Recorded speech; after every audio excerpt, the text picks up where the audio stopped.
there is something wrong with me, and I sense it, I feel it, but I don't know what it is. I love to act, or so I believe, as far as now is concerned. I always want to keep working to fill in the time. 99% of the things that I use so shamelessly in films is an experience which is very close to my heart. There is nothing left in my life, I feel, that I want to do for myself. So it's a very strange, selfless, selfish place. I come from a very normal, lower middle class family. I saw a lot of failure. My father was a beautiful man and the most successful failure in the world. My mother also failed to stay long enough with me to see me become a big movie star. At an early age, after my parents died, I equated poverty with failure.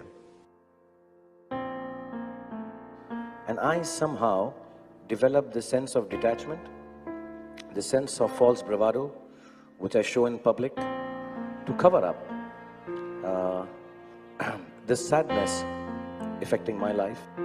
So a part of me keeps on working round the clock, keeps on being happy in spite of things which are said about me, or make a joke about things that I do, but still keep doing them, because if I did not do it, I think I would be in the same state of potassium deficiency and depression. So to avoid depression, I act. It's much larger than to earn money or be a big star or do endorsements or dance at weddings, which I joke about. And this is the God's honest truth. I think this is the most honest I've ever been in my life to anyone. But somewhere there is this feeling of emptiness. So I have this restlessness, this loneliness, this strangeness, this unfulfilledness, which I feel I'm going to fill it in with as much acting, as much I can give. When I think of the reason that I do what I do this for, whether it is because I lost my parents early, I can't keep on harping about it. Everybody loses parents and it's all right. Get over it.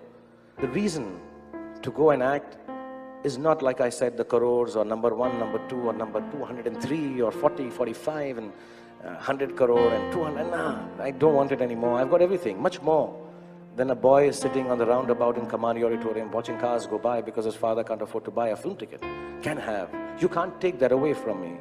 You can take away the awards, the money. You can't take away the fact that I became Shahrukh Khan. I became somebody else. I don't deride myself or deprecate myself when I say I'm kind of capitalist. It is just that I am a survivor who wants to live well and think well. And I think all youngsters should believe that. As much as I love calling my dad a successful failure, I'd like to be just bloody successful. That's all. And they're right when they say, I didn't believe it. But believe you me, it is very lonely at the top. So you have to be lonely when you try to be successful. There are times when I still feel lonely. There are days when I feel very sad at my failures. The sea in front of my bungalow makes me feel just as little as it did 10 years ago. I cannot answer a question which is asked to me in every interview. What is the real Shahrukh Khan like? I don't know. Maybe there is no real me left anymore. Maybe there is no real emotion left, which I haven't done in front of the camera already.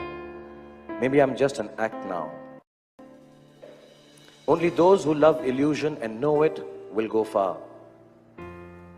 Otherwise, we spend our lives in a confusion of what we say and do with who we really are. And the only way I keep it sane is by clinging to the only person I know the best, myself, all alone. But to be alone amidst millions of admirers is no tragedy at all. It is beautiful. I spread out my hands, close my eyes. I can hear the storm fans loud and clear. I see my son's face. He thinks I'm a hero. He knows I have wings. I know too, God is kind and with me. I also know I can fly. I let go, I'm flying, and so is the rest of the world with me.